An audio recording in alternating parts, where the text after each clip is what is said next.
One day, Bob and Frank go to the golf course, and they want to get a round of golf in.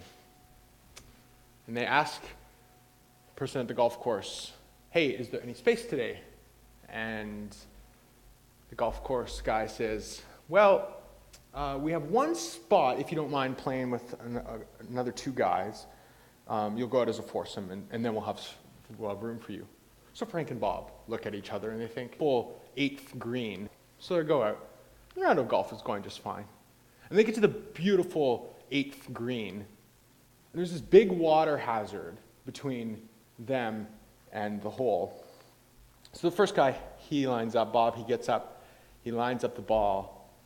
It's a beautiful drive. And it looks like it's just about to clear the water hazard, but it drops in the water just a foot before it clears. He's like, "Oh no, that was so close." Frank gets up, takes his golf club, and perfect drive, big arching shot up. And it clears the water hazard, but then it gets an awkward bounce off a rock and bounces into the water hazard. "Oh no," says Frank. So then one of these guys they're playing with, he gets up, he drives the ball, and it's a beautiful shot, but the wind picks up as this shot is coming, and the ball looks like it's about to go in the water hazard.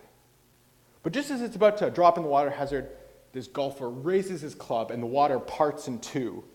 And the ball bounces across the water hazard, up over onto the green, just 2 feet from the hole. Frank and Bob are looking at each other. What was that? And then this other guy, the fourth guy, he gets up, he drives the ball. It's a line drive. And it's going straight for the water hazard from the moment it's driven. And it's flying straight. And just before it plunges into the water, the fourth golfer, he raises his hand, and it skips across the water, jumps up over the rock, and right into the hole in one. And Frank and Bob look at each other and say, "We're never golfing with Moses and Jesus again."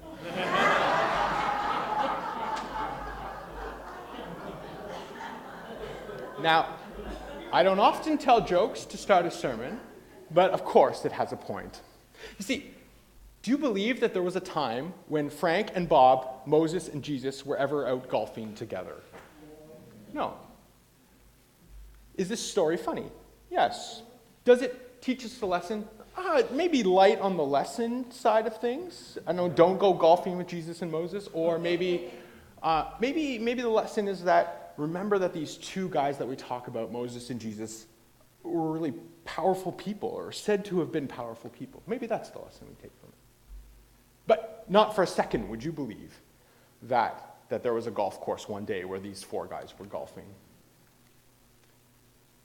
So why do we do that with biblical stories? Why do we take every biblical story and assume that it actually happened? Because I don't think that's the case. And that holds particularly true when it comes to parables like we have today. Did the parable actually happen? Was there actually a prodigal son? Well, no, but it's a story that teaches us something. And the same holds true for the story we have today. There's another thing that I don't do very often at all, which is talk about heaven and hell. Now, if you're here at the church for the first time, you'll think, really? Like every church I go into seems to talk about this? But I promise this is the first time in a long time that I've talked about it. And what I want to do is unpack this idea so that when we get to the point of unpacking this story seems a little less threatening to us. So here we go. Some people have an image of heaven where you die and you go to this mystical, magical place called heaven, where there are flying unicorns, people in white robes, giant pearly gates, and clouds that you walk on. I don't believe that. You might believe that, and that's okay. I prefer a different image for that. I prefer an image of melting into the love of God. So, often, heaven is said to be the thing that happens post-mortem. But you can believe that, but you can also believe that heaven can happen here on earth right now. Where Lauren and I moved from, you would drive down the highway, and there was this sign on the road that said, "Paradise, next right." And Jesus talks about this a lot, right? If you just open your eyes, if you just turn, you'll open your eyes and you'll see this moment. And many of you have probably experienced this moment. These small glimpses where it feels like heaven is on earth. A moment so beautiful, so blissful, so peaceful that you think, surely it must be here. So you can believe in heaven after you die. You can believe in heaven before you die. You can believe in some mixture or combination therein. Or maybe you don't at all. In antiquity, in the Jewish faith tradition, there's this image of the bosom of Abraham. And that was their image for heaven. Abraham, of course, being the first patriarch of the Jewish tradition. And you can see here in the middle of the carving, there's somebody who's wrapped up in a Snuggie, almost, and this person is embraced in the bosom of Abraham. And this was like a metaphor that they used to talk about this moment of bliss or heaven, to be in the bosom of Abraham. It's not something I often think about, I'll give you that, but it's there, it's part of the culture. And that same work that we just did for heaven, right? Before you die, after you die, somewhere in the middle, you can also do it for hell. So for some people, hell in this image is like a whole bunch of devils with pitchforks and burning pits of sulfur and torture and et cetera, et cetera, et cetera. I really like C.S. Lewis's version of hell, which is two people move into houses that are side by side, and they start fighting and bickering, and then they start fighting and bickering so much that they just move away from each other. And so his image of hell is this giant suburban place where people live at least a block apart from everyone else, and they're just terribly lonely. So you can believe in hell after you die. I don't, but you can. And you can believe in hell here on earth. Maybe you've experienced this. A moment of such pain and anguish that it feels like God is nowhere. And we participate in creating hell on earth, do we not?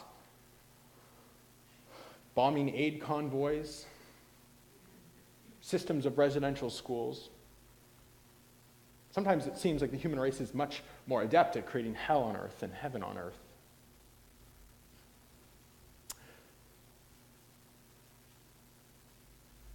The Greeks had an image of hell too. It was a place called Hades. And it was almost like their comic book version of hell. Right? It was this place where there was lost souls and some god who looked over them. But it was a Greek idea. This modern idea of heaven that we have was a Greek idea. And so there's the bosom of Abraham, which is the place of bliss, and Hades, which is this place of kind of unbearableness. So if you're feeling uncomfortable, that's okay. If you think you've got the answers, you probably don't. I don't know. Just take a moment. What image do you identify with? Maybe you don't identify with any of them at all, but what images do you identify with most?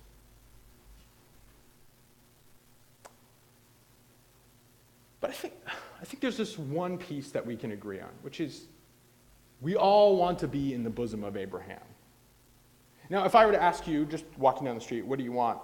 It's highly unlikely you would say, I want to be in the bosom of Abraham.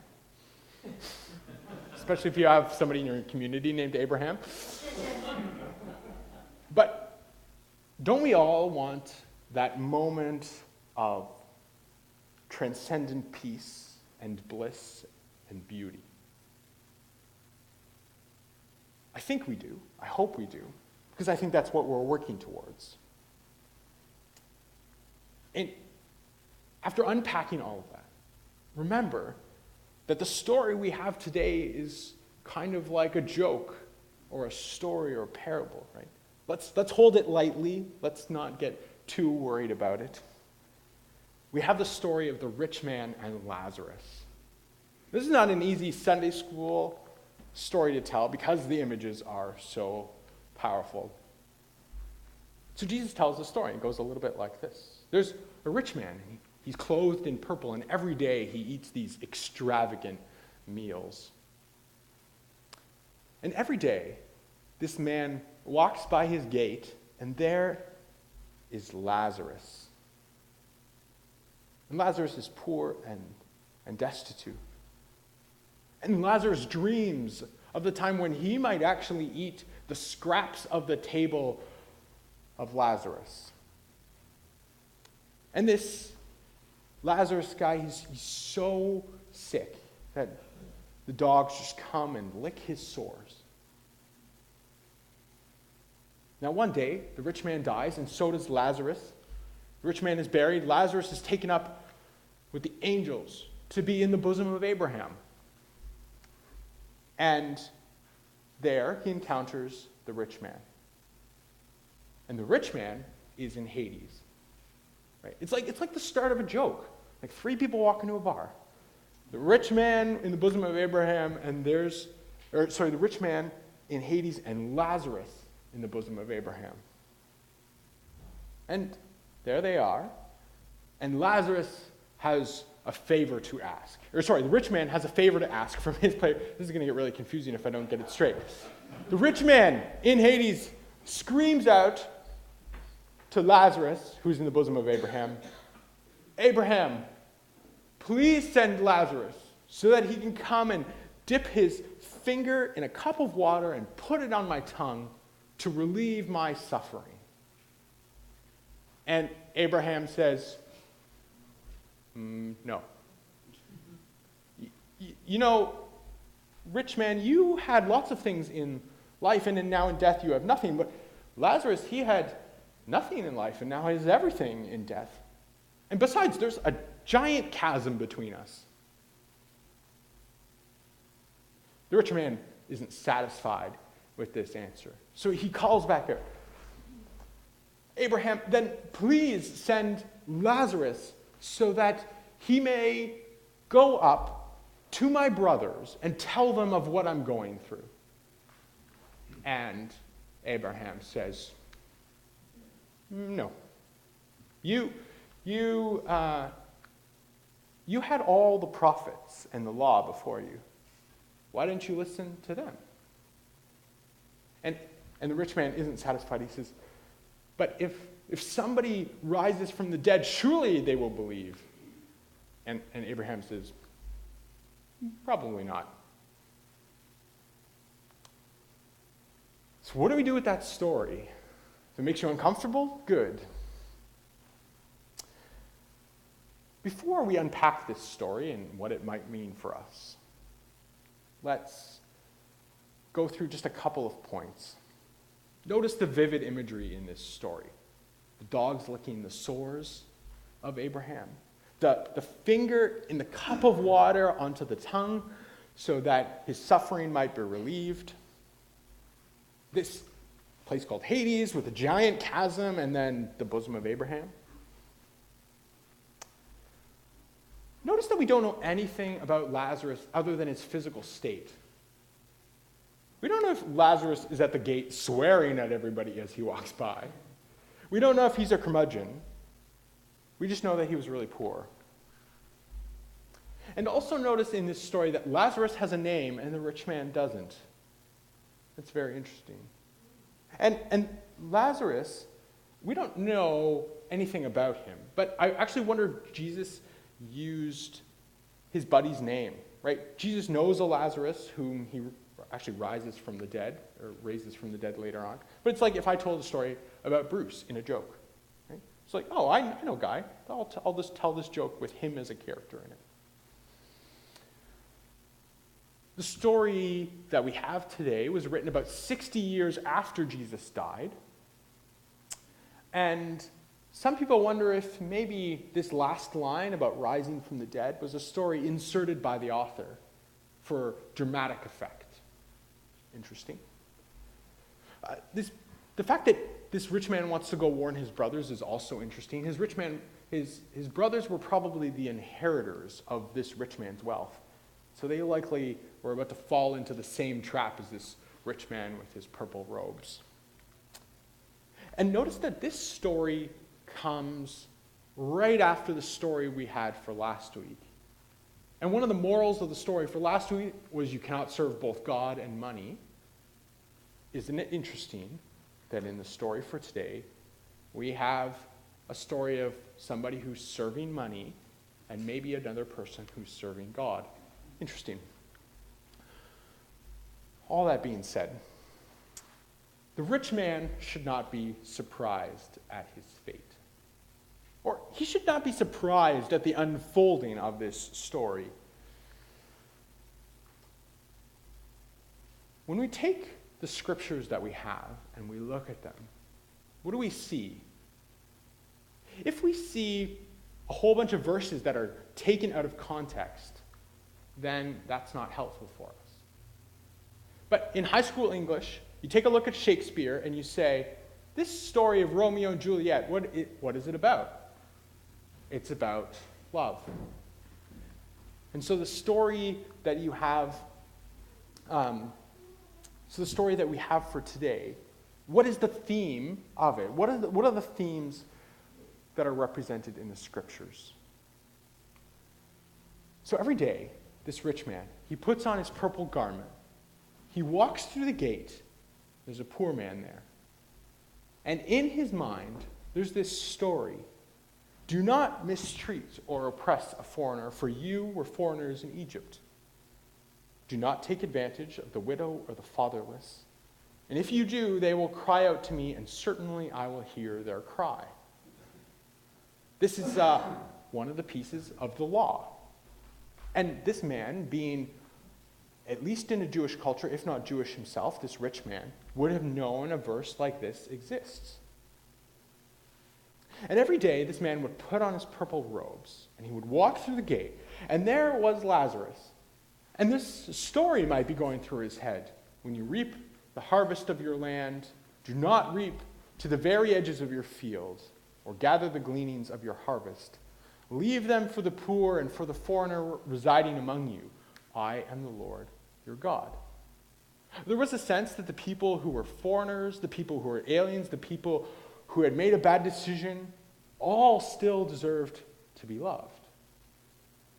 And yet this rich man is not hearing it. And every day he puts on his purple robes and he walks through the gates, and there is Lazarus. And this other verse is maybe going through his head. If anyone is poor among your fellow Israelites, if any in the towns of the land of the Lord your God is giving you, do not be hard-hearted or tight-fisted towards them. Rather be open-handed and freely lend them whatever they need. Those three examples, those are from Exodus, Leviticus, and Deuteronomy. And the prophets speak of this too. Isaiah is going through the head of this rich man. Every time he puts on his purple fancy robes and he walks through the gates, and there is Lazarus. Woe to those who make unjust laws, who issue oppressive decrees, to deprive the poor of their rights and withhold justice from the oppressed of my people, making widows their prey and robbing the fatherless. And every day, the rich man puts on his fancy purple robes and he walks through the gate. And there is Lazarus. And there's this verse, so I will come to put you on trial. I will be quick to testify against those who defraud laborers of their wages, who oppress the widows and the fatherless, and deprive the foreigners among you of justice. Jim Wallace, author of a website called Sojourners, a magazine, says there are about 3,000 verses in the scripture that all speak about justice for the poor. And every time Lazarus is putting on these fancy robes, he should know what his response to Lazarus should be. You think, I know that the rich man knew. I know that the rich man knew how he was responding to Lazarus. And I think he was too cold-hearted and tight-fisted to respond. And he saw without seeing, and we all know how to do this, right? You walk down the street and there's somebody who needs your help. And you see them, you know that they're there, but you don't see them. You don't see their humanity, you don't see their person. And when you don't see that, it's easy to withhold compassion and grace. So do you see? Do you see the people in our community who are lonely? Do you see the people in these pews who are lonely? Because there are people who are lonely. Do you see them? Do you see the people in our community have broken relationships? Because there are people in this room who have broken relationships. Do you see them? And there are people in this room who are suffering, not necessarily with some physical ailment, just suffering. Do you see them? Amen.